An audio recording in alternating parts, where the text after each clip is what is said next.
Vou passar aqui, sem muitas delongas, a palavra para os nossos debatedores, para que a gente possa fazer uma reflexão. Quando a lei foi aprovada, houve uma manifestação muito forte na opinião pública de que será que essa lei fará bem para o país? Será que não fará bem para o país? E teve todo um embate a respeito disso. Na nossa visão, a lei ela traz, de fato, segurança jurídica para que o administrador possa tomar decisões. Hoje a gente percebe o engessamento da máquina pública por receio do administrador de tomar decisões. Muitas vezes se toma a decisão com base numa jurisprudência hoje, essa jurisprudência muda e o administrador ele é responsabilizado por causa dessa mudança na jurisprudência futura. Isso, de fato, gera para ele um temor, inclusive, de consequências jurídicas que ele pode ter em razão desse controle exercido dessa forma, e isso vem, de fato, atrapalhando ou criando algumas dificuldades. Então, dentro dessa ótica, eu acredito que o espírito da lei foi no sentido de realmente dar, então, a possibilidade de que a administração possa atuar com mais segurança. Os critérios que estão lá me parecem critérios razoáveis para essa administração, e eu gostaria, então, de passar a palavra aqui para os senhores, a começar. O senhor acabou de fazer a sua palestra, parabéns, uma palestra muito clara. Agora, desse ponto de vista, na avaliação do senhor ministro, como é que a lei pode trazer benefícios para a administração? Bom, em síntese, como eu falei, o TCU, eu posso dizer claramente, de uma maneira bem contundente e objetiva, jamais aplicou jurisprudência com efeito retroativo. Jamais. Se isso aconteceu em algum momento, todos os recursos foram manejados e, com certeza, todos os gestores que ocorreram nessa falha, que foram eventualmente prejudicados por essa falha, tiveram o seu recurso provido. Se não tiveram, foram ao judiciário e conseguiram a devida anulação do tribunal, porque o Tribunal de Contas da União, como todos os demais órgãos de controle, pode cometer erros, né? O erro é intrínseco a qualquer atividade. De qualquer maneira, a grande possibilidade da nova legislação, eu volto a insistir, é a possibilidade de sentarmos para construir um novo consenso. Um novo consenso que o tribunal já tenta fazer há muito tempo, né? No sentido de construir soluções para a melhor aplicação do direito. Mas, para terminar, até porque a abordagem aqui é bem curta e objetiva, eu queria insistir o seguinte: como eu falei antes de vir para cá, eu estava num outro evento que discutia a questão de transportes marítimos e portos. Regulação também foi discutido lá. De uma certa maneira, vocês também estão submetidos ao modelo de controle e regulação. O TCU talvez seja um dos poucos órgãos de controle que tenta, lógico, nem sempre vai ser exatamente assim, mas ele tenta preservar o grau de autonomia e discricionariedade do gestor. Como eu falei, são 7 posições técnicas para o julgamento. Ao final ainda cabem todos os recursos legalmente previstos. E se, aí eu devo fazer um registro bem claro, se eventualmente o gestor não conseguiu convencer 7 posições técnicas, é porque talvez ele estivesse equivocado naquele ponto. E volto a insistir, dentro desses 7 posicionamentos técnicos, e o último é sempre proferido por um colegiado, porque o Tribunal de Contas da União nunca tem decidido nada monocraticamente, nenhum ato que possa produzir efeitos sobre a esfera jurídica do gestor administrador é tomado de modo monocrático. Então, acredito que só por isso, por ser uma casa democrática, essa aplicação da lei será garantida.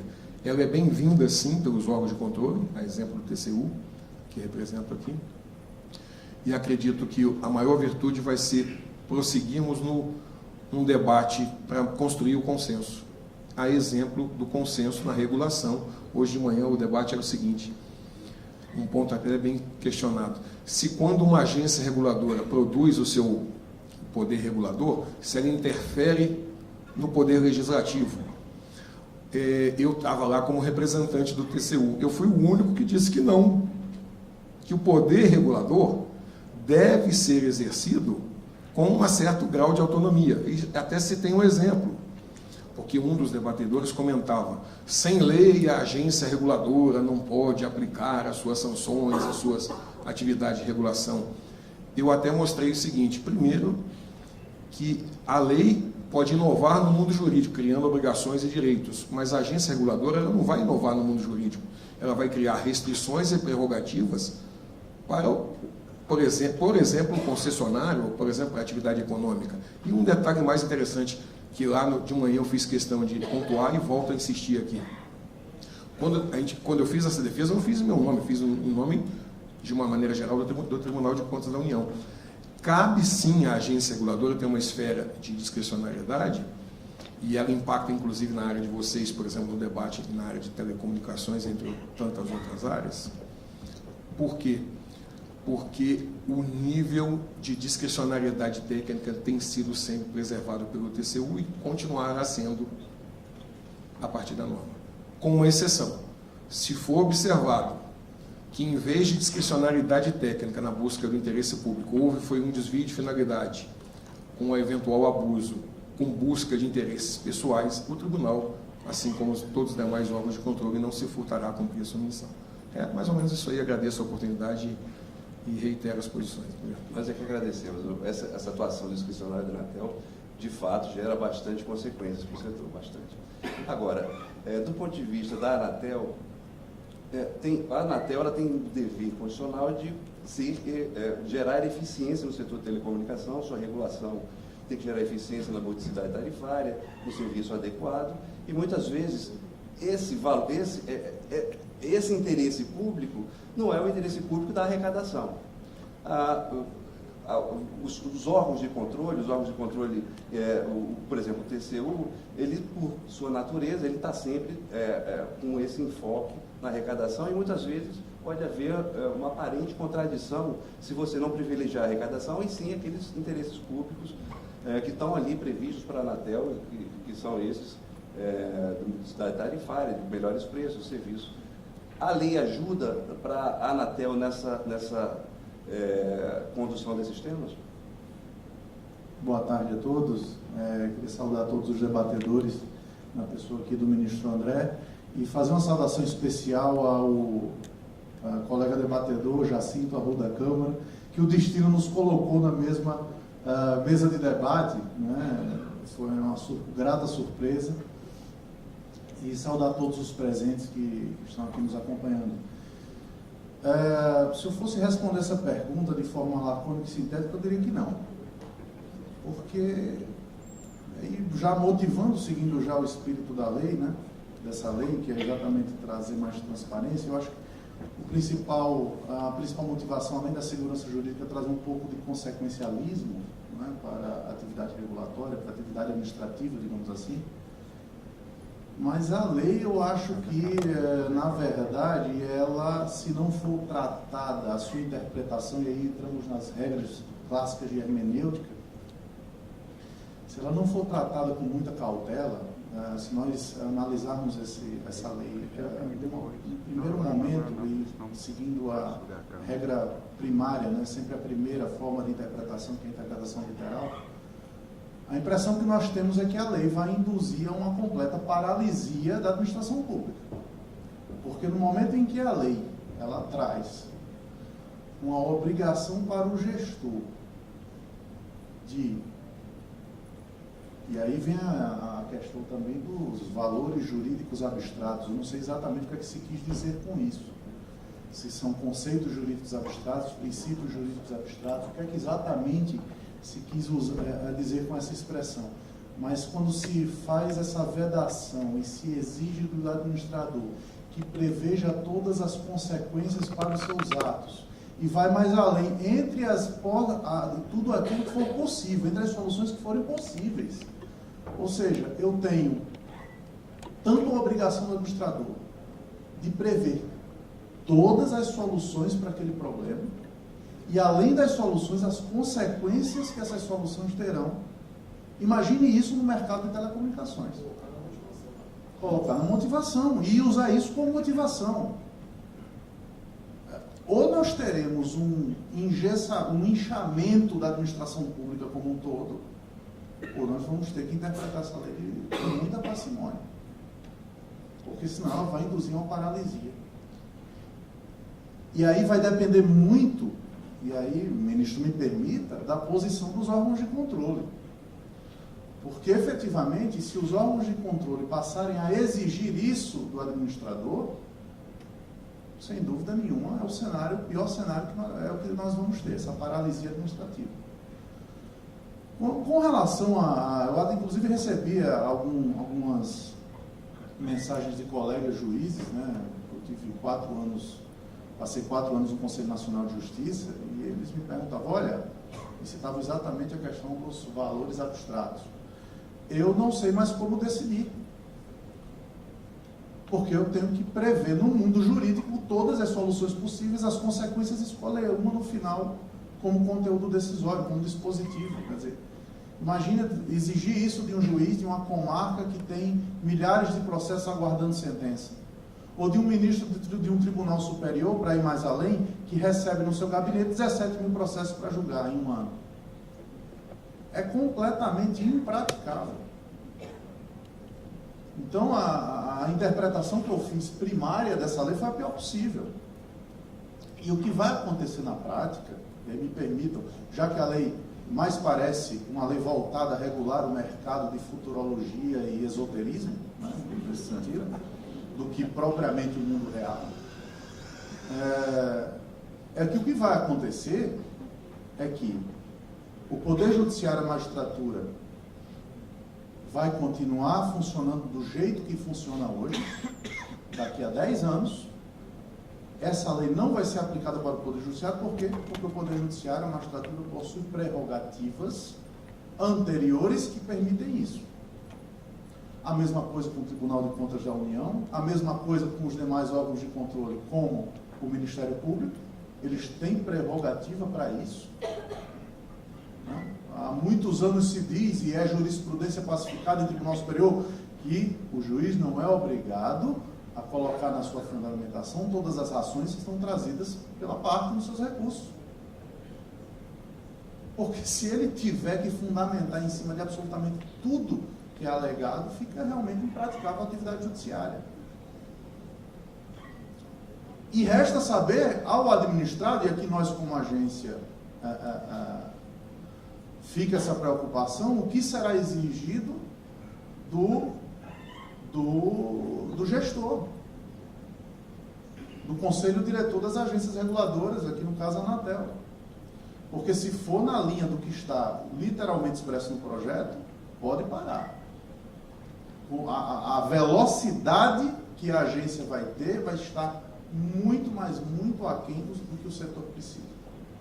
Então, acho que isso tem que ser visto com muita parcimônia, muito cuidado, porque eu não acho que essa lei ajuda em absolutamente nada. Talvez tinha inclusive, dispositivos acertadamente vetados, como aquela história da ação declaratória para o judiciário, para que eles chancelassem um determinado ato administrativo previamente. Quer dizer, eu por vias transversas estou inviabilizando qualquer forma de controle com ação declaratória. Quer dizer, eu estou transferindo ao judiciário uma atribuição que deveria ser a última ratio, que é a natureza do Poder Judiciário, essa é a última ratio. Não. Então, realmente, alguns pontos mereceram vetos, mas mesmo o que ficou causa alguma perplexidade. Eu espero que, enfim, que saia, e aí fica a preocupação, né? Mas tudo bem, mas a lei está em vigor. A Anatel vai continuar a agir como vinha agindo e aguardar uma posição do TCU, porque nós corremos o risco, né, de aquilo que o ministro Bruno Dantas, inclusive, colocou muito bem em um artigo da Folha de São Paulo, em que ele alertou para o perigo do excesso do órgão de controle gerar na administração pública a sua paralisia ou a sua infantilização. Bom, já que eu não consigo decidir de acordo com a expectativa do órgão de controle, melhor não decidir. Eu acho que isso precisa, eu acho que o problema, na verdade, já existia, precisava ser mais aprofundado. Eu acho que essa relação agência reguladora, órgão de controle, precisava ser aprimorada já há algum tempo. quem é do setor vem acompanhando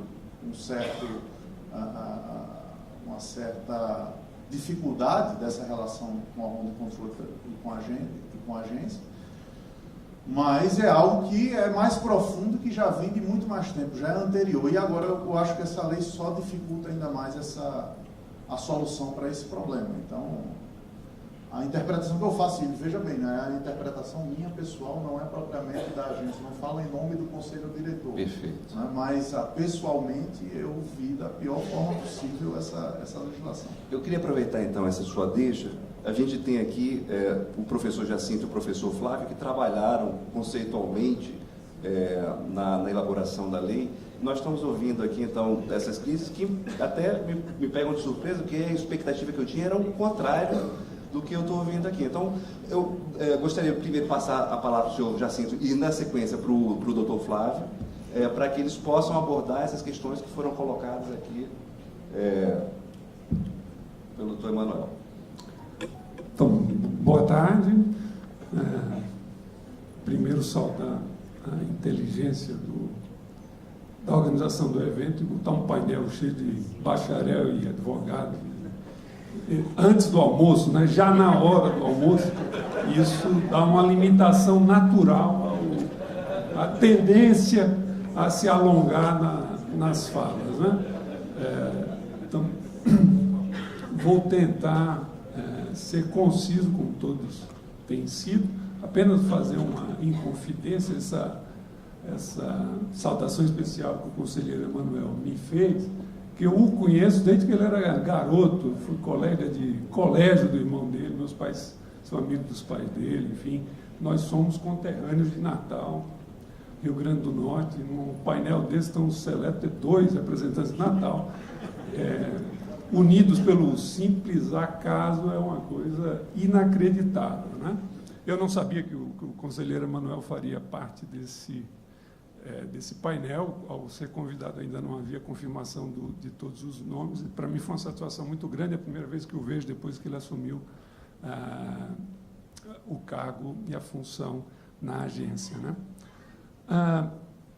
Bom, é verdade que eu não elaborei o projeto de lei, foi de autoria, e é bom dar essa informação, não é pública, foi bastante difundida nos meios de comunicação, de imprensa, em virtude do debate público que surgiu após a aprovação no Congresso Nacional e antes do veto e sanção do Presidente da República, mas isso foi um projeto originado e gestado na Academia de Direito, né? Por professores de Direito Administrativo, um dos quais foi o autor também da Lei Geral de Telecomunicações, o professor Carlos Ari Sundfeld. O outro é professor titular de Direito Administrativo da USP, o professor Floriano de Azevedo Marques Neto. Carlos Ari é meu sócio, eu trabalho com ele desde 95, né? Fui assistente dele na Faculdade de Direito da PUC de São Paulo. Floriano é meu amigo pessoal, conheço desde 1997, quando nos conhecemos trabalhando na instalação da Agência Nacional de Telecomunicações. Eu comecei a trabalhar, eu fiz trabalho infantil também, para revelar a vocês, comecei a trabalhar com 12 anos, não fico imaginando que eu sou aqui um Matusalém. Mas, enfim, eu participei de algumas dessas ideias e vou tentar aqui tranquilizar um pouco o Emanuel. Não faz medo, esse medo todo, não, na minha leitura, que não é a primeira. E concordar muito com o que foi dito aqui pelo ministro André, né? Não há grandes inovações em relação, inclusive, à postura tradicional do Tribunal de Contas da União. Eu diria que a lei traz, né? É uma lei de introdução, essa é uma coisa surreal. A gente está falando aqui, tecnicamente, né, de uma lei de 1946 que foi alterada agora no mês passado. É uma lei de 1946. É um decreto-lei de 1946, que falava sobre a lei de introdução ao Código Civil, era específico para o Código Civil, e que tinham normas absolutamente genéricas, e que não trazia grandes novidades em boa parte, era coisa como andar para frente. Tipo que a lei não vai retroagir, coisas desse tipo que tem no direito romano. Mas qual a utilidade disso para o mundo jurídico, né? é a tentativa de uniformização da aplicação do direito. E foi uma lei essa, de 1946, focalizada numa sociedade, num direito muito pouco complexo, ou muito diferente desse que nós vivemos hoje, né? As relações eram basicamente relações de direito privado, não essas relações de direito público. O controle que se fazia da administração na década de 40, comparável ao controle que se faz hoje, quando eu falo controle, não apenas do Tribunal de Contas, mas controle judicial, é ridículo, comparativamente falando, né? Os instrumentos que a sociedade brasileira possui, isso não é qualquer crítica que eu estou falando, não, muito pelo contrário, é uma constatação empírica, e mais do que isso, acho que é um ganho, uma virtude da sociedade brasileira. Mas não dá para comparar a relação institucional entre judiciário e administração pública na década de 40 e a relação que existe hoje em dia entre judiciário e administração pública e política pública que há hoje, né? Se você quiser um remédio e que não esteja incluído na lista do SUS, você vai bater na porta do judiciário. Qualquer política pública é hoje questionada pelo Ministério Público, por qualquer associação, né? O custo de acesso ao judiciário no Brasil, isso é uma conquista da sociedade brasileira, não é nenhuma crítica, é baixo. Então, para falar coisas inconvenientes, uma empresa que quiser questionar uma lei tributária, impetra um mandado de segurança, discute bilhões e bilhões de reais em termos de... e não gasta uma prata em termos de sucumbência nem coisa nenhuma. Vai pagar um advogado. Eu estou apontando assim porque eu não atuo no contencioso, né? Mas, enfim, esse tipo de situação constituída trouxe a necessidade de leis parâmetro, né, para tentar, de alguma maneira, sistematizar e organizar boas práticas de interpretação jurídica. Eu tenho uma divergência de leitura em relação ao que foi dito pelo ministro André, quando ele disse que a lei proíbe a aplicação de conceitos abstratos, alguma coisa, valores abstratos, não foi o Emanuel que falou, enfim. A lei não é que proíba, a lei constata que hoje em dia, inclusive a Lei Geral de Telecomunicações, traz uma série de conceitos muito abstratos que precisam ser aplicados. Agora, o administrador, o controlador, o magistrado, ao aplicar esses conceitos abstratos, especialmente para rever uma decisão estatal, e aqui não está se dizendo que ele não deva fazer isso, ele deve fazer isso.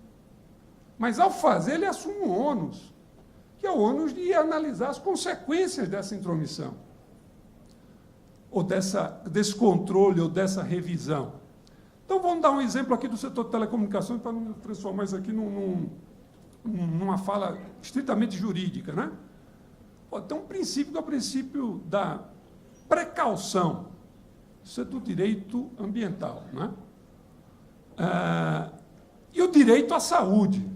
Está lá na Constituição, no artigo 196, para outros fins, mas é o que o Judiciário aplica, como se todo mundo tivesse, o Estado tivesse, enfim, um dever universal de qualquer terapia, etc.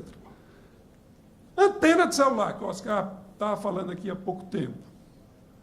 Faz mal à saúde? Faz, não faz? É possível juntar um calhamaço dessa idade dizendo que não faz e outro tanto dizendo que faz.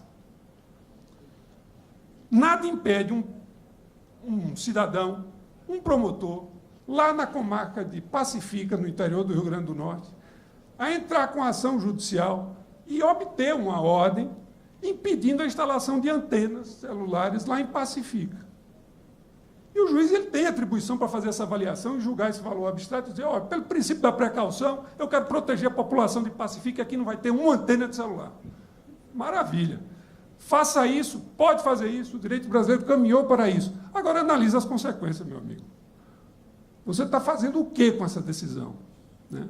E essa é uma atribuição e é um ônus da sociedade atual. Quer dizer, a Agência Nacional de Telecomunicações ou qualquer outra entidade reguladora assume e tem uma prerrogativa muito importante. Ela produz norma sim. Não é lei. Não é lei porque o legislador produz norma mais forte do ponto de vista jurídico do que da Anatel. Agora, dizer que as condições de interconexão foram estabelecidas na Lei Geral de Telecomunicações, só quem é do setor, quem não é do setor, para saber que tem 2, 3 regrinhas muito abstratas, né? Preço justo, tem que ser cobrado, que diabo é preço justo, enfim. As condições de interconexão foram estabelecidas pela Anatel, ela tem poder para isso, né? Agora, tem um ônus para isso, um ônus de motivar. E a Anatel vem se movimentando. Aliás, o dever de motivação já está na Lei Geral de Telecomunicações desde 1997. E há toda uma tendência regulatória, que não é de hoje, que não veio da lei, de tentar cada vez mais sofisticar esse processo de motivação, atribuindo consequências aos seus atos, inclusive os atos abstratos. Estudo de impacto regulatório. Cara, é muito bonito você pedir para trocar tomada de 2 buracos para 3. Quanto é que custa isso, pô? Isso não foi da Agência Nacional de Telecomunicações. Minha ignorância não chega a esse ponto, eu sei que não foi. Mas, enfim, qualquer medida regulatória, por mais bem intencionada que seja, né, precisa ser avaliada quanto do ponto de vista de suas consequências. Eu diria até que essa prescrição normativa é óbvia, né? Isso decorre de uma boa prática. E no campo do controle, eu vou só mencionar aqui alguns aspectos, e concordar também com o que o ministro já disse.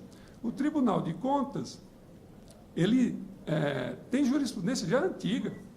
Posso citar aqui um exemplo rápido. Concurso público em empresa estatal, deve ser feito ou não deve ser feito? Perguntar essa coisa hoje, em 2018, é ridículo, mas em 1988, quando a Constituição foi editada, ninguém sabia ao certo se deveria ou não deveria realizar concurso. O Tribunal de Contas da União só veio bater martelo em 1992 sobre essa questão e regularizou tudo que tinha sido feito antes. A interpretação do direito é o que está criando a norma, é o que diz a lei. Isso é uma proteção imensa para os gestores e também para os administrados, né? O que um setor, qualquer setor, que é administrado, que a sociedade precisa do ponto de vista do direito, né, é ter segurança e previsibilidade, né? A lei, por si só, não vai trazer isso. É necessário que as instituições forneçam isso. E as instituições fornecerão isso mudando e adotando padrões de conduta gerais que muitas vezes já adotam. Mas aqui e acolá pode ocorrer um desvio ou algum tipo de falha nessa relação e que causa ônus pesados. Vou encerrar aqui, eu não sei quanto tempo, eu não estou completamente perdido em relação ao horário, mas, enfim, para encerrar, vou registrar aqui um exemplo que eu acho que é contundente disso. Algo que o professor Carlos Ari, no artigo acadêmico, chamou de apagão da caneta, né? A dificuldade de se obter certas decisões no nível administrativo. E no setor de telecomunicações, que há uma agência qualificada de regulação, né? Talvez algumas crises ou alguns problemas pudessem tranquilamente ser decididos na esfera administrativa, mas como importa um ônus e um risco, inclusive pessoal para os agentes, né? Esse tipo de decisão é transferido para o legislativo, ou simplesmente não é tomado. A lei não tem, acredito eu, nenhum traço que venha a proteger servidor ímprobo, corrupto. A ideia é justamente, mais uma vez, para concordar com o ministro André,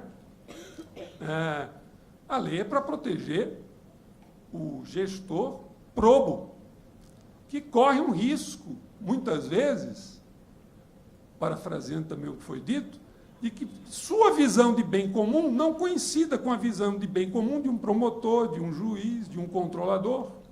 E, por causa disso, se sujeita, se não a uma sanção definitiva, pelo menos a uma via crucis para de defesa e de processo de instabilidade emocional que prejudica. Ou prejudica pessoalmente, isso deve ser levado em conta, e prejudica institucionalmente e a sociedade brasileira, porque inibe tomadas de decisões muito mais céleres em virtude dessa instabilidade. A lei não vai solucionar isso de uma hora para outra, né? Mas, enfim, só esse debate aqui que está ocorrendo, e é auspicioso que ele tenha ocorrido, né? e venha a ocorrer cada vez mais, só a interlocução de órgãos de controle com o judiciário para refletir a respeito desses aspectos, isso pode trazer como consequência positiva uma aceleração da eficácia dessa norma, para que a sociedade brasileira atinja com isso uma maior segurança e estabilidade. Basicamente, essa mensagem que eu gostaria de passar. Professor, aproveitando a sua fala, sempre, e já passando para os colegas de mesa, sempre que se sentirem perdidos em relação ao tempo, basta lembrar que estamos na hora do almoço. Professor Flávio, o senhor trabalhou muito perto do senador Anastasia na elaboração dessa norma e me pareceu que a norma se destinava ao administrador para lhe dar segurança. Então, é muito surpreendente a gente ver uma leitura feita pelo administrador, como foi feita aqui, pelo conselheiro Emanuel. Sem dúvida. Qual é a tua visão? Primeiro, de perplexidade, já que a palavra foi usada. Perplexidade é imaginar, por exemplo, que a gente interpreta uma lei a partir de critérios absurdos. É óbvio, se lê a lei para dizer, então, que o administrador ou os órgãos de controle tem que prever e imaginar tudo que possa acontecer, é claro que essa lei não para em pé. Nenhuma lei vai parar em pé se eu imaginar na teoria do causa do absurdo. Até porque o abuso é inerente ao direito. Então, uma regra, em tese, sempre pode ser abusada. Se eu for para o critério do abuso, nenhuma norma fica em pé. É óbvio, ululante, me desculpe, que a lei, quando diz que o órgão de controle, os administradores devem levar em conta não apenas valores abstratos, mas têm que considerar também as consequências, é à luz do que está no processo, daquilo que foi argumentado. Sim, com a devida vênia, discordo. O julgador, muito embora a jurisprudência coloque de modo adversa, ele é obrigado, sim, a discorrer os órgãos de controle sobre todos os fundamentos apresentados, sim, salvo se, ao decidir prejudica os demais. Por exemplo, tem prescrição. Eu reconheço a prescrição, não preciso falar dos outros. Agora, se a parte, se o mercado, se o interessado, se aquele que vai ser afetado por uma decisão estatal, aduz argumentos com autonomia, que ele, independentemente do outro, pode fulminar aquela interpretação ou aquele ato, ele tem que ser considerado. Isso é o dever de motivação, isso é o preço de um Estado democrático de direito. O que me causa espanto é um órgão de controle ter tanta aversão ao controle. É como se um veterinário tivesse antipatia de bicho. Ora, a questão é a seguinte, quando se diz que meu pai foi prefeito, vou dar um exemplo, meu pai foi prefeito, me ligou um dia, Flávio, o Tribunal de Contas do Estado de Minas acabou de sair uma decisão, dizendo assim, suspendendo a coleta de lixo, porque teria uma irregularidade na licitação. Falei, pai, isso aí, né? A vida segue. Flávio, o que eu faço? Falei, pai, lê a decisão. Flávio, vou ler para você. 2 parágrafos. Suspende. Quem coleta o lixo no dia seguinte? Consequência disso, ou seja, será que o órgão de controle não tem que dizer que está autorizado pelo prazo de 6 meses uma contratação emergencial, impondo ao administrador o novo procedimento licitatório? Aí, sabe, eu falei, pai, você tem que fazer um contrato de emergência. Sabe o que o Ministério Público faz? Entra com uma ação de improbidade. Como é que faz? Claro, meu pai não foi candidato à reeleição, meu pai foi reitor de uma universidade federal, nunca se enveredou na política, resolveu, por desgraça de conselho meu que falei essa bobagem para ele, se lançou candidato, não foi eleito, caçou o outro, porque houve abuso, entrou na prefeitura com a máquina rodando, com um monte de problema, e não se candidatou à reeleição. Não tem como uma pessoa dar conta de um negócio desse. E aí, na hora que você pede para os órgãos de controle e para a administração pública levar em conta aquilo que foi aduzido ou aquilo que é reflexo inerente ao problema colocado, falam que isso é futurologia, que isso é inexequível, que isso é impossível. Como é que isso pode ser impossível? É lógico que isso vai dar muito mais trabalho. Eu fui assessor no STJ. Quando eu cheguei lá, tinha na minha salinha, tinham 1000 processos. 1000 processos. E chegavam 300 por semana. Eu tinha uma equipe de 4 analistas trabalhando comigo. Eu mandei tirar as portas dos armários, para a gente ver os processos. Porque parecia que a porta, quando fechava, não tinha processo. Dos armários. Tirei. Em 1 ano eu zerei. vai ver as motivações da decisão do ministro à época. Modéstia à parte. Nenhum caso é igual ao outro. Nenhum. Nenhum caso é igual ao outro. Agora, trabalhei até meia-noite, né? Durante um bom tempo. Então, a verdade é isso também. Nós não temos, infelizmente, nós não temos nos estados da federação, ministro André, um corpo técnico do Tribunal de Contas da União. Não temos. O senhor sabe disso. O senhor sabe como é que é a escolha de conselheiro do Tribunal de Contas. Então, nós temos tantos tribunais de contas espalhados, tem um Ministério Público, cada um com uma cabeça, e aí quando você vira e fala assim, olha, artigo 22, quando se for examinar a validade, alguma coisa de atos de gestão pública, tem que levar em conta os obstáculos e dificuldades reais do gestor à época, e aquilo que estava imposto a ele fazer. Aí interpreta a norma para dizer o seguinte, está lá no parecer do Tribunal de Contas, isso vai fazer com que o prefeito, ao invés de fazer o concurso público, alegue que é indispensável ter pessoal e contrate sem concurso público um monte de gente. Aí, se a gente for interpretar a norma para achar que a única interpretação dela é do abuso, nenhuma norma para em pé. É evidente que para ele fazer uma medida dessa, ele vai ter que justificar.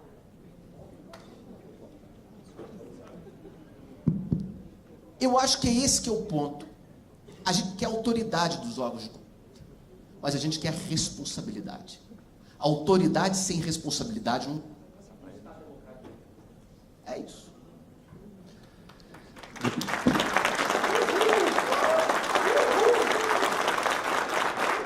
Doutora Érica, quando o projeto foi aprovado, entre a sua aprovação e a sua sanção, houve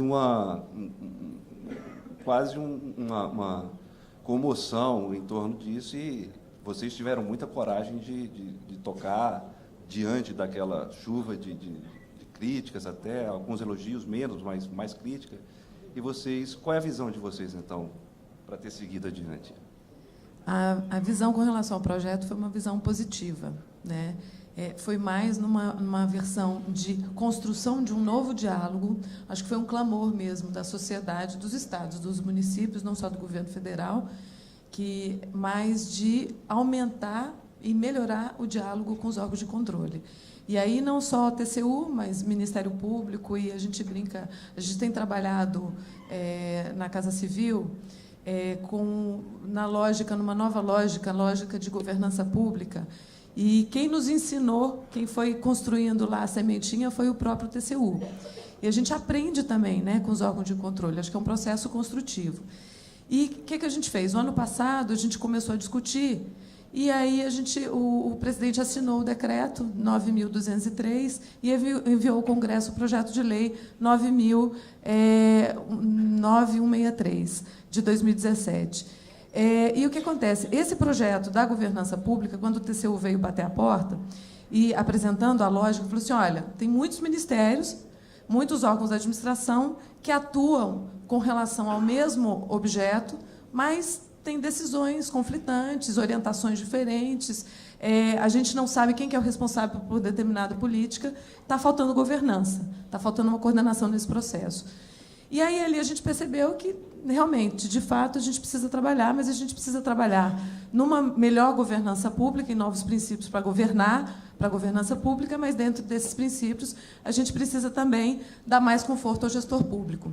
Então, a gente olhou dos dois lados. Sim, precisamos de melhor coordenação no governo, nos governos, mas precisamos também de melhor coordenação dentro dos poderes também, né? Não é só um defeito do Poder Executivo, né? Mas também dá maior segurança ao gestor público.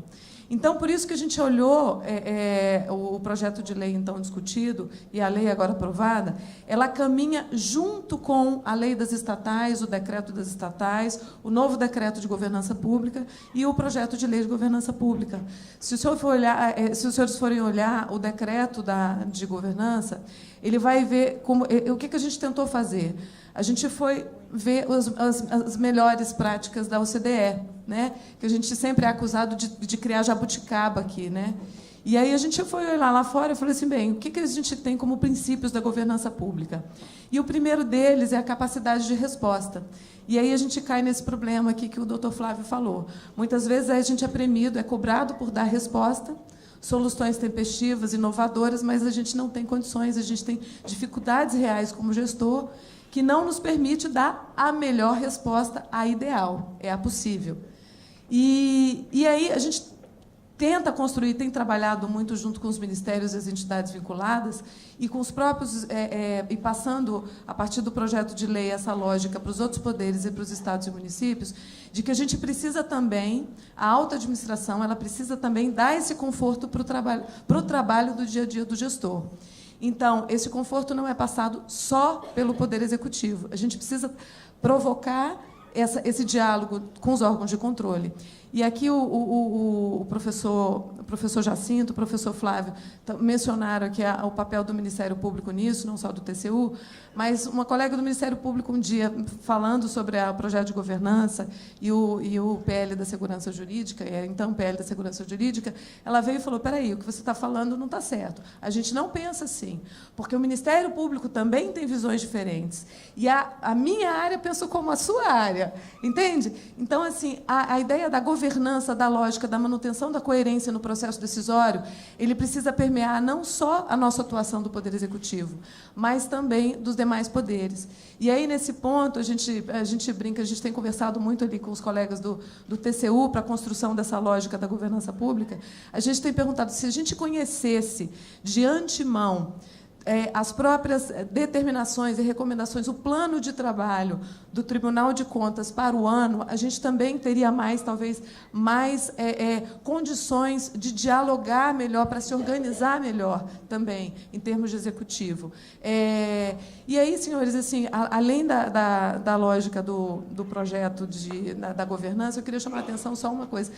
Quando a gente ali participando dos comitês de governança pública da OCDE, a gente percebeu que é uma deficiência não só nossa. Eu concordo ali com o professor André, o ministro André, ele falou assim, olha, eu sou mais otimista, né? Assim, eu também sou mais otimista. Eu acho que não é um defeito só de Brasil. A gente vê Portugal, Eslovênia, Dinamarca, às vezes falando exatamente, olha, a gente hoje, governando, a gente tem um grande problema, que a gente sofre uma crise de desconfiança recíproca, né? É uma crise de desconfiança, tem instituições que já estudam já tentam avaliar os níveis de desconfiança das instituições, desconfiam da mídia, desconfiam dos governos, desconfiam das organizações não governamentais. E aí, como é que a gente resolve esse problema de desconfiança recíproca? A gente melhorando a nossa relação com o cidadão, dando respostas mais rápidas, e a gente não consegue dar resposta mais rápida se a gente não der essa segurança jurídica para o gestor público. Então, assim, o presidente procurou, acho que sabiamente, assim, fazer política é administrar interesses também, né? Ele, acho que assim, foi acertou-se nos vetos, apesar de não agradar 100%, né, aos elaboradores, aos propositores da lei, mas foi uma tentativa de conciliar essa celeuma que foi criada em torno do projeto por uma questão de interpretações. Como disse aqui o professor Jacinto, no dia a dia, a gente sabe que a gente pode ter argumentos, um calhamaço assim de argumentos contra ou argumentos a favor de determinada política. E a gente fica realmente muito inseguro no nosso dia a dia, no exercício da administração, de optar por essa ou por essa, porque a gente fica com aquele sentimento, como vai pensar o auditor ou o ministro na hora de julgar aquela minha decisão? A gente fica realmente com essa insegurança. Então, eu não acho que seja uma iniciativa isolada, ela precisa ser vista, o projeto ele precisa ser visto junto com outras iniciativas, outras leis, outros decretos e o nosso dever também de alta administração, de comunicar melhor e dialogar melhor com os órgãos de controle. Perfeito. Doutor Leonardo, vou fazer uma tarefa fácil, passar para o senhor, faltando 5 minutos para acabar. Futurologia ou motivação responsável? Qual é o caminho que a lei vai conduzir à administração? Bem, eu quero cumprimentar a todos na pessoa do ministro André Luiz. Queria também saudar ao evento Painel Telebrasil na pessoa do Dr. José Américo e saudar as mulheres presentes na pessoa da doutora Érica Melissa, que me antecedeu. Eu tenho uma vantagem, Dr. José Américo, e uma desvantagem por falar por último. A desvantagem é falar depois desse quadro qualificadíssimo aqui de professores, do ministro, doutora Érica, e a vantagem é que eu, ouvindo um pouquinho de cada um, também consigo formar uma convicção e aprender um pouco para trazer uma visão. E a visão que eu trago é a visão da advocacia. Não obstante tenhamos outros advogados e operadores do direito aqui no painel, mas quero trazer um pouquinho da visão da dificuldade que nós enfrentamos e que muitas vezes os gestores de empresas públicas ou privadas que de alguma forma têm sobre si a função do controle acabam enfrentando no dia a dia. E acho que foi muito oportuno, doutor José Américo, o tema trazido a debate aqui no painel Telebrasil, porque ele traz dois aspectos, dois princípios, dois temas fundamentais para o Brasil e para o desenvolvimento do Brasil, que, de certa forma, podem parecer contraditórios, mas eu acho que não são. E aí, neste exato aspecto, que vejo com bons olhos a vinda desta legislação. Eu falo dos dois aspectos, da impunidade e falo da segurança jurídica. O combate à impunidade que o Brasil está travando, e o ministro André, com propriedade, citou essa temática, ele é fundamental para nós termos uma nação melhor e, quem sabe, um dia desenvolvida.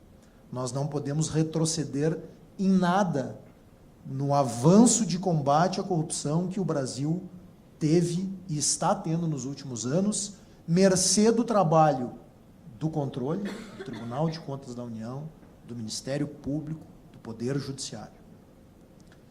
Por outro lado, falta para o Brasil, há ainda muita impunidade, e falta para o Brasil segurança jurídica.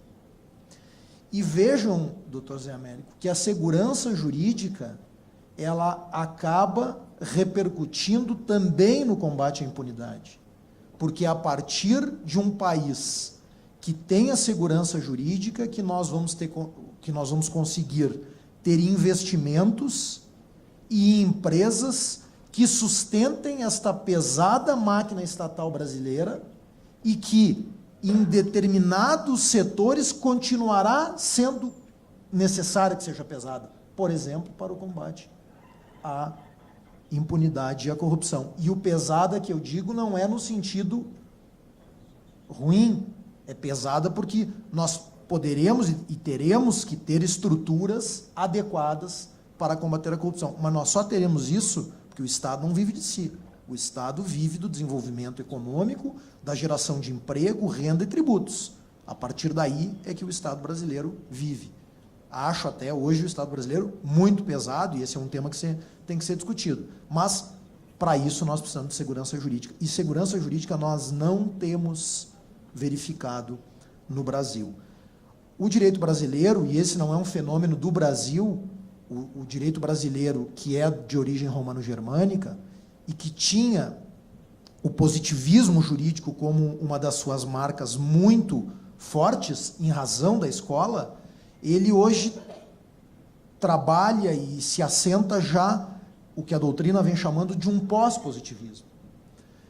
E esse pós-positivismo aplica exatamente conceitos abstratos e princípios. Nunca se viu tanto a utilização de princípios. A Constituição Federal, por exemplo, está cheia de princípios de dignidade da pessoa humana, valor social do trabalho, entre outros, são normas abstratas e princípios que estão sendo aplicados pelo Supremo Tribunal Federal, pelos tribunais regionais federais dos estados e pelos juízes.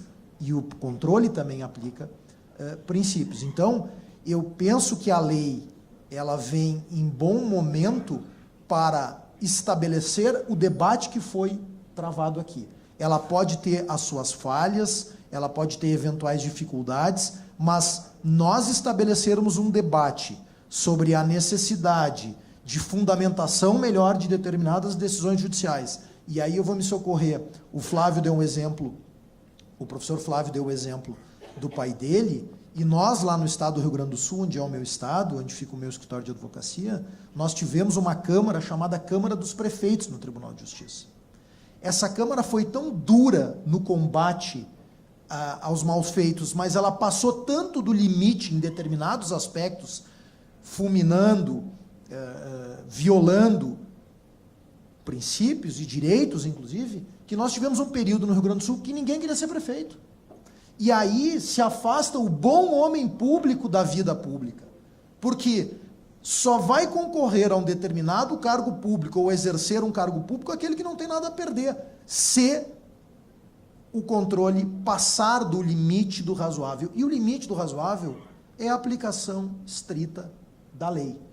Eu dava um exemplo aqui para o Dr. José Américo antes, que estou vivenciando lá no Rio Grande do Sul. Nós somos advogados de uma instituição que congrega notários e registradores, é o Colégio Registral do Rio Grande do Sul. Há uma polêmica nacional sobre esse tema, porque o CNJ tomou uma decisão, a resolução número 80 de 2010, determinando a vacância daquelas serventias onde houve concurso de título apenas e não de provas, porque entendeu o auto-aplicável artigo 236 da Constituição Federal, que diz que é provas e títulos. Então, todos aqueles notários registradores que tiveram remoções, saíram de um cartório e foram para outros, foram declarados vacantes. E hoje nós temos um problema real, não só destes notários registradores, os tribunais de justiça dos estados não sabem como resolver a situação, porque muitos destes notários registradores não podem voltar à sua serventia de origem, que foi preenchida por concurso público. Então, esse é um exemplo claro de uma decisão que foi tomada, e no seu mérito, acho correta a decisão, porque realmente, a partir da Constituição de 88, nós não podemos pensar em outra forma de ascensão, mesmo que não seja a ascensão, porque a ascensão desses notários registradores se deu para o concurso, seria a remoção, mas mesmo assim tem que ser com prova de títulos. Mas essa decisão ela deveria ter pensado em como resolver as suas consequências e os seus efeitos. Então, resumindo, doutor José Américo, porque o senhor me deu 5 minutos e 5 minutos antes do almoço. Então, eu imagino que os meus 5 minutos, já tendo se estendido, parece que foram 10. Resumindo, eu queria dar esse depoimento exatamente nesse sentido, de que eu acho que o debate, a dor, quando há dor é porque nós estamos detectando alguma coisa e avançando. Então, o fato de nós termos o debate instalado a partir da lei, eu acho que vai nos possibilitar ter melhores decisões administrativas, quiçá algumas judiciais, e se a lei não é o ideal, vamos aperfeiçoá-la. Mas que nós precisávamos avançar nesse tema, precisávamos.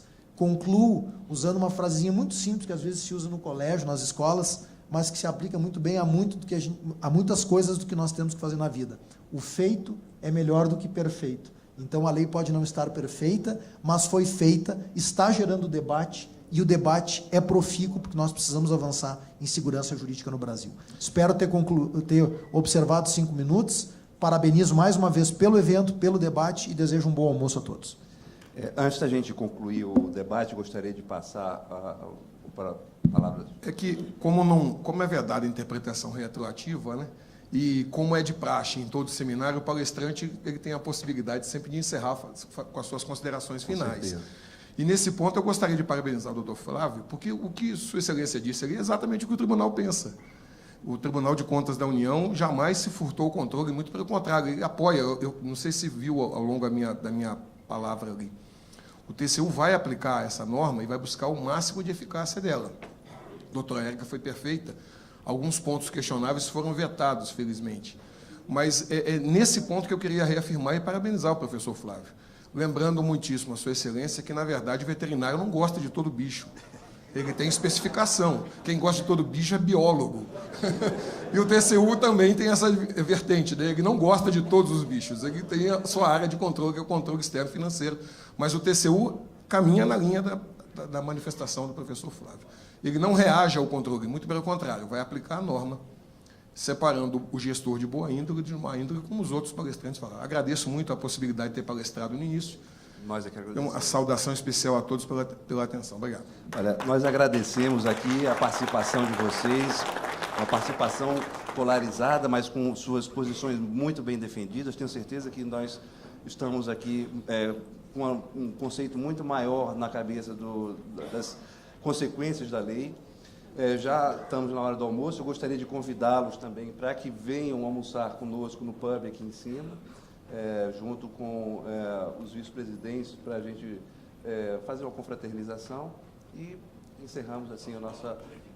Passar a palavra aqui para o nosso presidente antes de concluir. Bom, boa tarde a todos. Nós conseguimos fazer um 62º painel Telebrasil. Nunca deixamos um ano de fazer, não que tenhamos 62 anos de existência, mas no início nós fazíamos 2 painéis por ano. Foi a primeira vez que nós fizemos com mais de 2 dias, fizemos com praticamente 3 dias, quase as 2 horas. Recebi diversas mensagens agora que, apesar de termos uma audiência menor, o último dia, o último painel, é natural que aconteça, que foi o mais rico, que foi o melhor de todos, e que deveria ser o primeiro.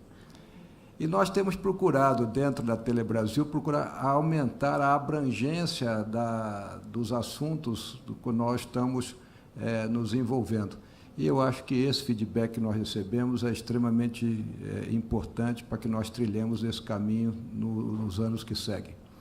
Estaremos aqui novamente daqui a um ano, no 63º painel. Queria agradecer não só todos os palestrantes, todos aqui que estiveram, os coordenadores, a equipe de organização e, principalmente, os nossos presidentes pelos suportes que deram para que nós pudéssemos fazer um painel tão rico e tão bem frequentado. Muito obrigado a todos e até maio do ano que vem.